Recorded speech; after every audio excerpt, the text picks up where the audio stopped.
Hello commerce, आज हम study करने वाले क्लास 11 प्रोज का first chapter the portrait of A lady. इसके ऑथर है खुशवंत सिंह। खुशवंत सिंह ने बताया कि उनकी दादी के साथ उनकी कैसी फ्रेंडशिप थी।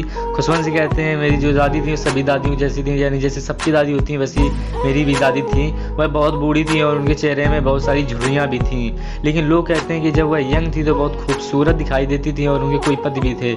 लेकिन मुझे इस पर ज़रा सा भी यकीन नहीं होता, क्योंकि मैंने उन्हें पिछले 20 वर्षों से बिल्कुल वैसा ही बूढ़ा देखा था।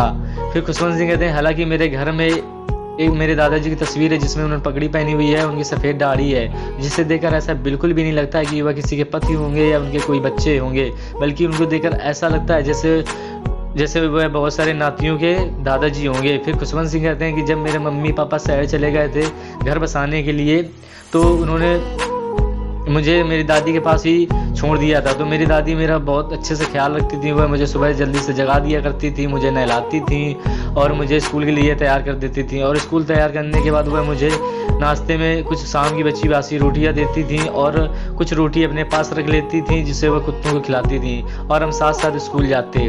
क्योंकि जो मेरी दादी का मंदिर था जहाँ वो प्रार्थना करती थी वह मेरे स्कूल के पास में ही था, तो हम इसी वजह से हम साथ साथ स्कूल जाते। और जब मेरी स्कूल की पढ़ाई खत्म हो जाती तो हम साथ साथ स्कूल से वापस भी आते, और वापस आते वक्त हमें रास्ते में कई सारे कुत्ते मिलते जिन्हें दादी मेरी रोटी खिलाया करती थी। कुछ समय बाद जब मेरी मम्मी पापा शहर में घर बना लिया या अच्छे से घर वहाँ पे बसा लिया, तो उन्होंने मुझे और मेरी दादी को शहर में बुला लिया। लेकिन शायद मुझे लगता है कि ये मेरी फ्रेंडशिप का टर्निंग पॉइंट था, क्योंकि यहाँ से हमारी दादी से फ्रेंडशिप कम होने लगी।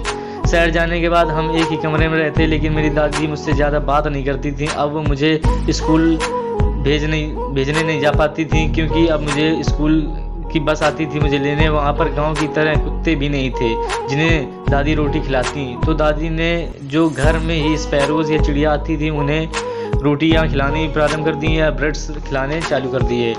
फिर जब कभी भी वह मुझसे पूछती कि आज क्या पढ़ाया गया है, तो मैं बताता फिजिक्स साइंस, तो वह बहुत निराश हो जाती, क्योंकि वह अब मेरी मदद नहीं कर पाती थी। धीरे धीरे हमारी फ्रेंडशिप और भी कम होती जा रही थी। फिर जब मुझे विदेश उच्च या हायर स्टडीज़ के लिए जाना था, तो मुझे लगा कि वो उन्हें उस पर बहुत दुख होगा, लेकिन ऐसा भी नहीं हुआ। हालांकि वह मुझे रेलवे स्टेशन तक छोड़ने आई और मुझे ऐसा लग रहा था जैसे कि मैं अपनी दादी को आखिरी बार देख रहा हूँ, क्योंकि वह बहुत बूढ़ी थी और विदेश में मुझे 5 साल रहना था।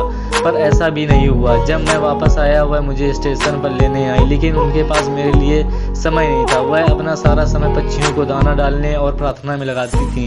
एक दिन वह अचानक से बीमार पड़ गई। हमने डॉक्टर को बुलाया। उसने कहा हालांकि बुखार है, ठीक हो जाएगा, लेकिन मेरी दादी समझ गई थी कि वह उनका अंतिम समय आ गया है।